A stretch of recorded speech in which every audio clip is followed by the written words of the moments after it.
Olá, meus amores! Hoje eu vou responder algumas perguntinhas de vocês.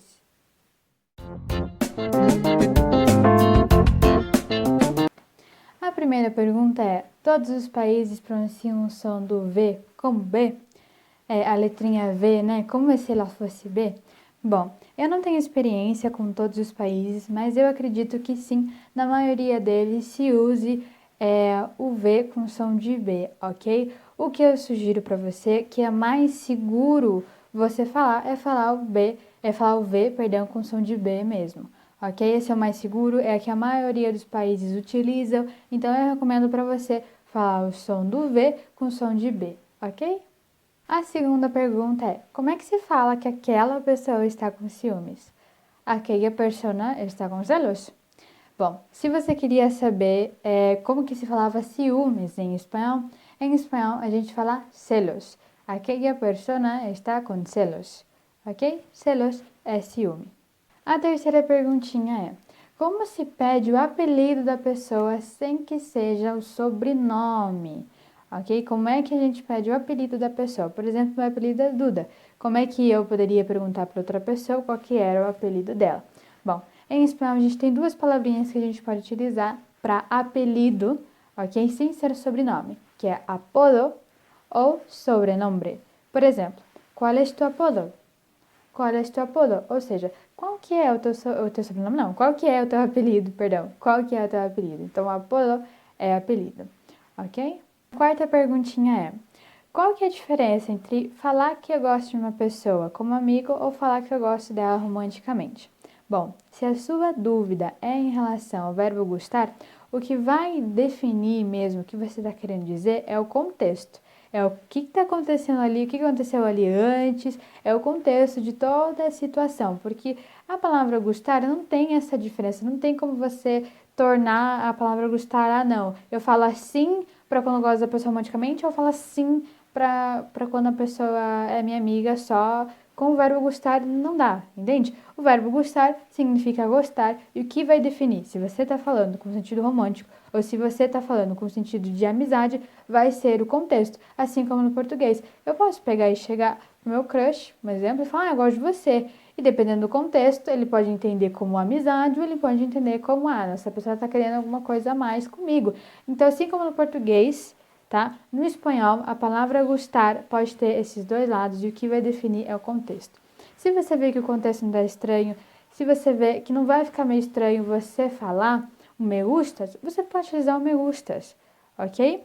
Mas se você vê o me gusta, né? Enfim, mas se você vê que a situação vai ficar ali meio estranha, que a pessoa pode entender errado e você não quer que ela entenda errado, se você quer falar que você gosta dela como amiga ou amiga, você pode utilizar: me caes bien, eres un amigo muy bueno, me caes bien, eres buena gente e todo isso, e me caes bien. Já, pronto, a pessoa não tem mais erro, a pessoa não vai tirar coisa do nada, sabe? Mas se você vê que a situação se você vê não que a situação não.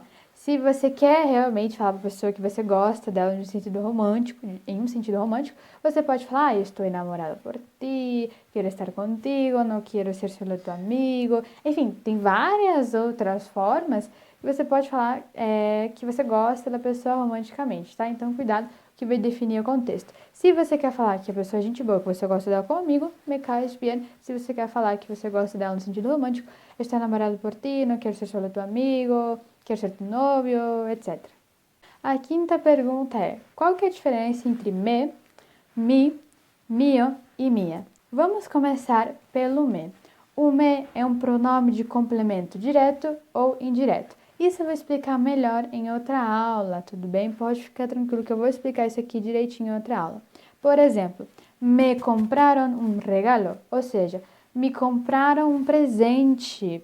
Tudo bem? Me compraram um presente, me compraram um regalo. Bom, o me. Qual que é a diferença? Então, me é um pronome complemento direto ou indireto. Ok, o me, o que que ele é? O me, ele é um adjetivo possessivo apocopado. O me, ele vai ser utilizado antes de substantivos, tá? Então, mi casa, mi libro, mi teléfono, mi coche, mi eu não sei, mis gafas, sabes?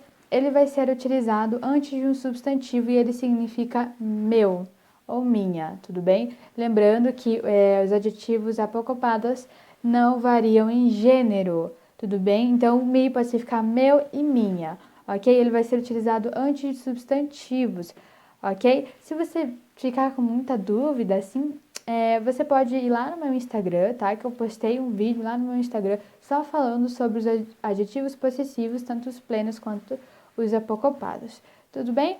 Já o mio. Bom, o mi, ele significa meu, minha. O mio e mia também significa meu, minha. O mi vai ser utilizado antes de substantivo. O mio vai ser utilizado depois de substantivo. Por exemplo, esta casa es mía. E por que eu não falo esta es minha casa? Porque o minha, ele é um adjetivo pleno, ele é um adjetivo possessivo pleno, ok? Se ele é um adjetivo possessivo pleno, eu não posso utilizar ele antes de substantivos, ok? Eu tenho que utilizar ele depois de substantivos. Então, ele sempre vai ser utilizado depois de substantivo, ok? Então, eu não posso falar esta es minha casa, não. Se eu quero colocar antes do substantivo, o adjetivo, eu tenho que falar esta es mi casa. Agora, se eu quero colocar depois, eu posso utilizar o minha, né? Esta casa é minha, né? Esta casa é minha. Ok? Então, essa é a diferença. O mi vai ser utilizado antes de substantivos, o mio barra minha vai ser utilizado depois de substantivos. Bom, a sexta, eu acho, é a sexta pergunta que me perguntaram para eu explicar esse negócio do objeto indireto e do objeto direto. Direto e indireto. Gente, por que colocar um nome tão parecido, né? Bom, a sexta pergunta é sobre o objeto direto e indireto do espanhol, ok? Vamos lá.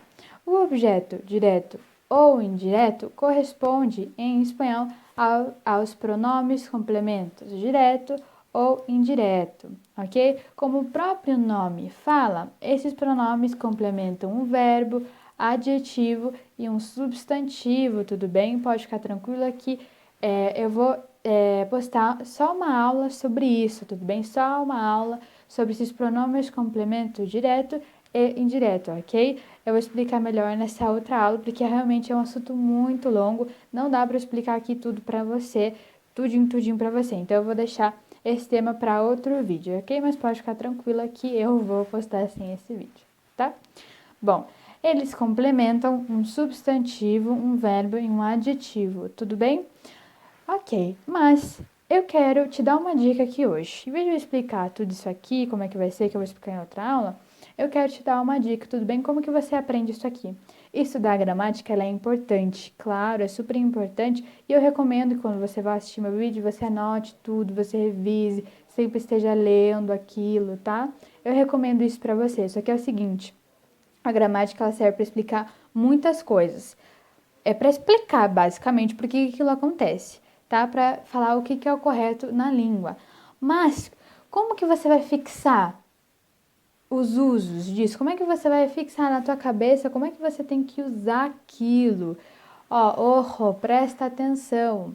A minha dica é, para que você consiga aprender isso aqui, você vai ter que aprender tendo muito contato com o idioma e praticando bastante. Isso é a base para você aprender o espanhol e qualquer outro idioma. Tenha muito contato e pratique, ok? Estude, claro, a gramática, revise os usos, mas se preocupe também, e se não até mais, em você ter contato e você botar aquilo em prática, tudo bem? Porque veja bem, quanto mais você escutar aquilo, porque se você assiste filmes, séries, música, escuta músicas e mantém contato com o idioma, isso aqui vai aparecer toda hora para você, tá? Toda hora. E daí você mantém contato, escuta toda hora e põe em prática, vai chegar uma hora que você não precisa ficar pensando, aquilo já vai ser natural para você, porque o teu cérebro já entendeu que aquilo é útil, que é assim que se fala. Tudo bem? E ele vai fixar melhor e você vai aprender melhor, tá? Então, antes de tudo isso aqui, mantenha contato e pratique. Não tô falando que é para você parar de estudar gramática, não tô falando isso. Estuda sim, anota os usos, veja, revise tudo certinho, mas se preocupe também em manter contato e em praticar. Então foi isso, gente. Eu espero que vocês tenham gostado desse vídeo, respondendo as perguntinhas de vocês.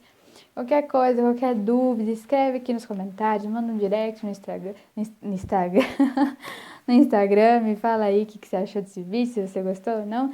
Besito, hasta luego.